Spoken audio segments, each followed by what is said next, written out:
여러분들의 힘찬 박수로 맞이하겠습니다.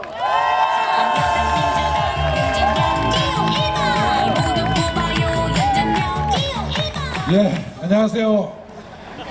우리 고창 해리 출신 광명갑 국회의원을 하고 있는 백재원 의원입니다. 우리 민주당에서는 요새 나떼 유세단이라고 해서 그 나이가 좀 들고 정치를 물러나신 분들끼리 모여서 유세단을 구성했는데 제가 그 멤버 중에 하나입니다. 예, 그래서 그 멤버의 역할을 다하기 위해서 오늘 내 고향 고창을 찾았습니다. 뭐 긴 시간 아닙니다. 짧게 왔으니까 인사를 좀 드리고 가는 게 좋겠다는 생각이 듭니다. 존경하는 우리 고창 국민 여러분, 그리고 여기 함께 하시는 우리 당원 동지 여러분, 그리고 시도의원 여러분, 반갑습니다. 이번 21대 총선이 이제 불과 한 9일 남았나요? 오늘까지? 예, 얼마 남지 않은 기간인데요. 최선을 다해서 우리 더불어민주당이 안정된 의석을 확보해야만이 국정 하나를 추진할 수 있는 것인가, 왜 윤준명이 당선돼야 되는 것인가, 이런 것들을 중심으로 좀 얘기를 드릴까 합니다. 저는 아시다시피 정치에 좀 오래 했습니다. 우리 지방의회가 지방자치가 새로 부활될 때 1991년도에 우리 조그맣게 봉사를 하겠다고 강릉에서 시원을 시작을 해가지고 우리 시원을 거쳐서 도연을 거쳐서 인선 2기 3기 8년은 광명시장을 거쳐서 지난 18대, 19대, 20대 삼선 국회로 내가 7선을 했어요. 목표에 7선을 하면서 12월 11일날 정규기 끝나고 이제 정치를 내려놓겠다고 선언을 했습니다. 그래서 열심히 이제 좀 후배들이 정치하는데 좀 도움 주시면 도움 줄 일 있으면 열심히 쫓아다니는 도움을 드리고 또 광명도 새로운 젊은 친구들한테 줘야 되겠다는 생각을 갖고 있습니다. 광명갑에는 여러분들 잘 아시는 이모경 우리 국가대표 핸드볼 국가대표로 광명에 와 있습니다. 우리 후보로서 우리 더불어민주당의 전략공천수학이시고요. 정읍 출신이에요. 또 오늘 저는 정읍 출신들만 응원하러 온 것 같아요. 우리 정읍시 윤준명 우리 후보도 그러시고요. 예, 이모경 후보도 정읍에 동산초등학교가 나온 걸 알고 있습니다. 정읍여고 2학년 때 국가대표 선수를 했다고 그래요. 예. 윤준명 후보 그동안 고시 26개 출신으로서 공직에 오랫동안 몸담으면서 실력을 공부했습니다. 길러왔고, 그리고 서울시가 얼마나 복잡합니까? 거기에 기획조정실장을 등 많은 국장을 거쳐서 구청장을 거쳐서 우리 부시장으로 오랫동안 행정 경험을 갖고 있어요. 행정 경험을 갖고 국회의원을 한다는 대단히 의미가 있죠. 아마 우리 광명에 우리 고창군에도 고창 정읍에 크나큰 역할을 할 거라고 생각합니다. 제가 국회의원 한 12년 해보니까요, 부끄러운 일도 참 많고 할 일을 제대로 못하고 삼선을 마무리했다는 아쉬움이 참 많습니다. 지금 대한민국의 국회가 기능을 제대로 못하고 있다. 국회의원의 자질이 부족해서 그런 것은 아니고요, 저는 제도 탓이라고 생각합니다. 힘의 균형이 적절하게 맞춰져가지고 서로 좀 어려워요. 특히 20대 국회는 많은 업적도 냈지만 대단히 아무것도 해내지 못한 그런 역할이 됐습니다. 문재인 정부가 출발한 지가 3년 차인데 더 혁신적인 성장, 더 미래로 갈 수 있는 틀이 있는데도 가지를 못하는 이유는 제도를 고칠 수가 없었어요. 제도를 고쳐야만이 더 혁신 성장으로 또 4차 산업시대에 맞게 제도를 맞춰가야 되는데 그러지를 못하다 보니까 못 가고 있습니다. 이번 21대 총선을 통해서 더불어민주당이 꼭 과반수 의석을 확보해서 이 일을 힘있게 추진해 갈 수 있는 여건이 만들어져야 돼요. 국회의원은 머리 숫자로 해결됩니다. 그래서 더불어민주당이 반드시 이번에 과반수 의석을 확보할 수 있도록 정기에 걸쳐서 힘을 좀 모아주셔야 됩니다.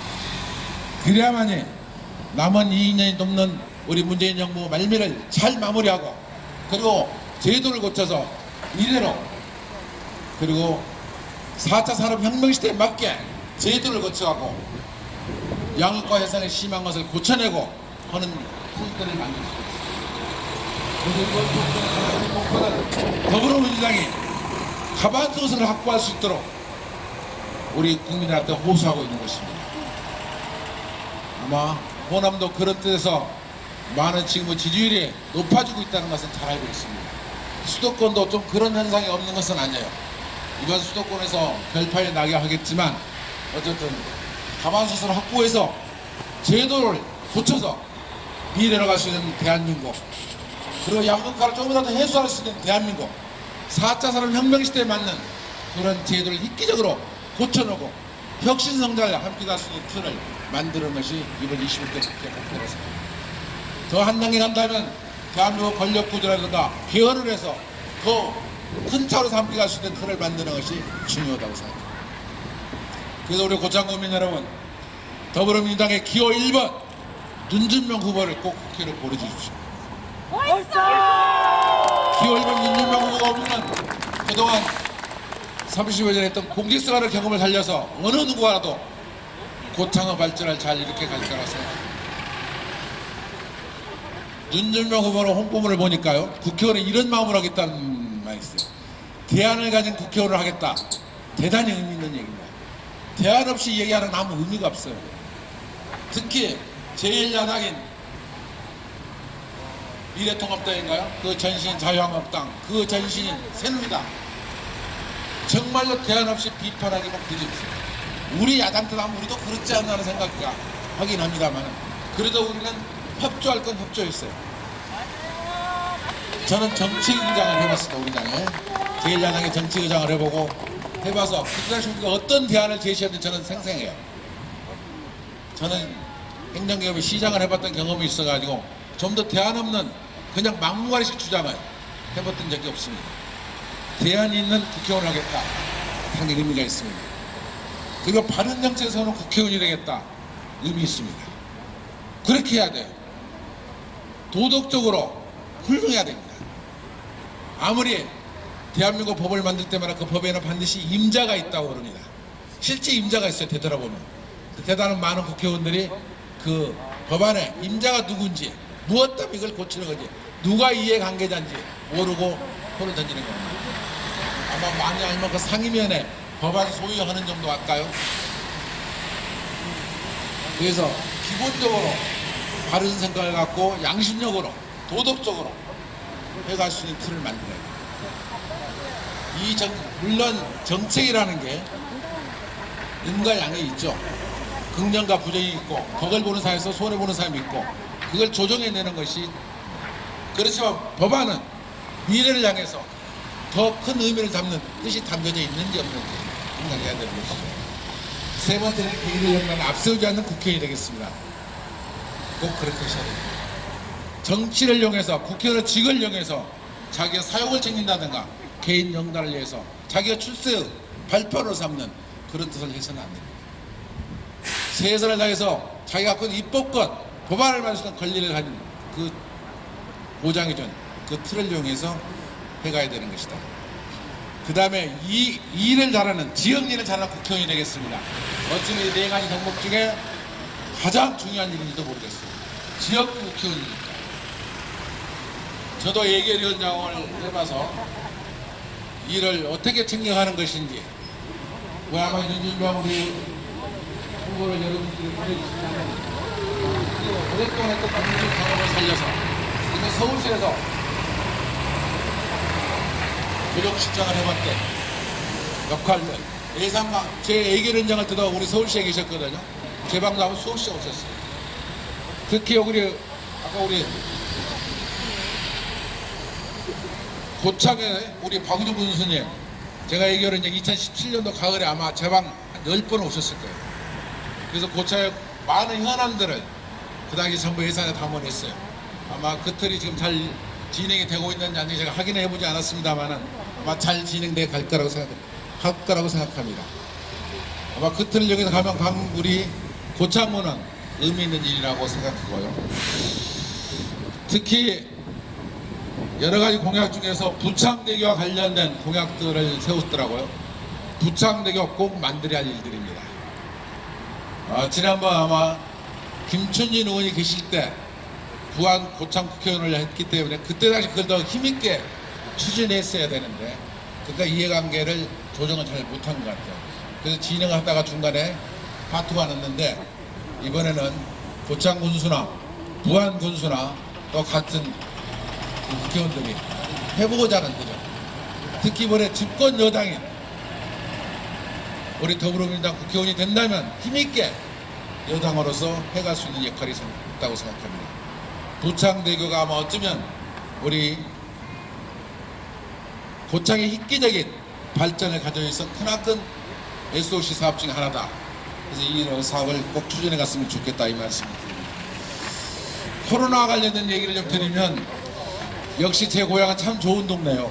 확진자가 한 명도 없다면서요. 자가격리하신 분도 하나도 없다고 그래요. 저 여고한 사람이 아니에요.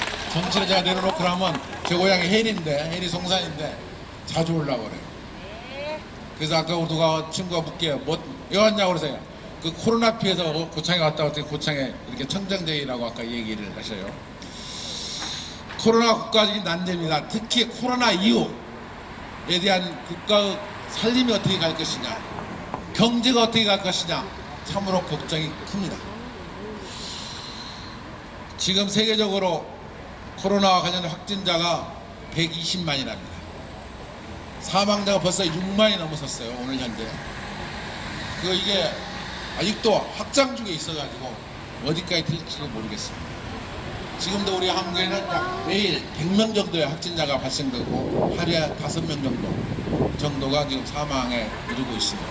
돌아가신 분 참 애통하고 조의를 표합니다만 어쨌든 코로나 그런데 그 시젠이라는 회사가 있어요. 시젠 주식회사 시젠이라고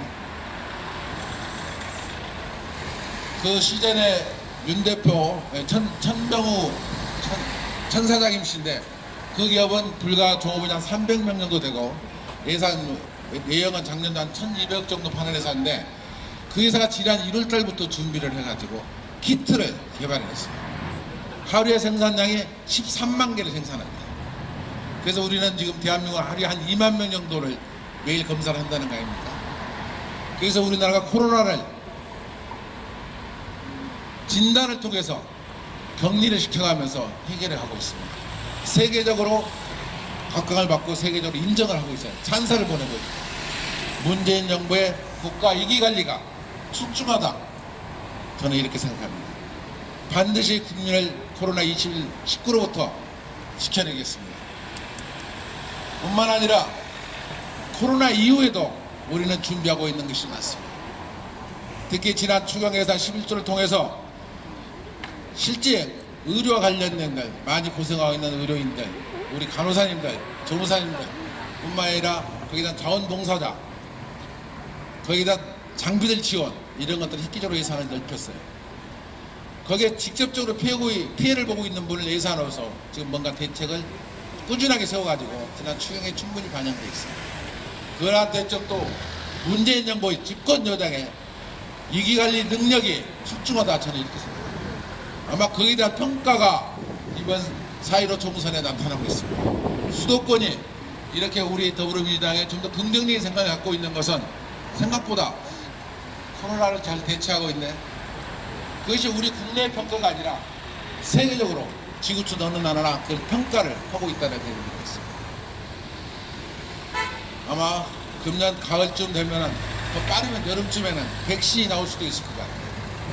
적극적으로 세계 모든 나라들이 의료의 선진국도 또 그 백신 개발에 매달리고 있기 때문에 아마 금년 여름쯤 늦어도 가을쯤에는 그게 나오지 않겠나 이렇게 전문가들은 예상을 하더만요. 그 이후에 경제가 걱정이 됩니다. 우리 문재인 정부 임기 내 이번에 더불어민주당을 집권당 가반수 의석을 만들어준다면 코로나 이후에 국가의 정책들이 특히 경제에 이기가 올 거라고 들여다보고 있는데 거기에 대한 잘 대처할 수 있는 틀을 만들도록 하겠습니다. 믿어주시고요. 다시 한번 우리 기호 1번 윤준병 후보에게 우리 고창 국민들이 꼭 풀어주십사 하는 마지막 부탁을 드리고 싶습니다. 우리 윤준병 후보 꼭 당선시켜서 30일간 공직생활을 통해서 익혔던 노하우들을 고탐을 위해서 쓸 수 있도록 해주실 것을 요청드립니다. 예, 듣겠습니다 여러분. 꼭 당선시켜서 국회에서 일할 수 있도록 해주실 것을 요청드립니다. 고맙습니다.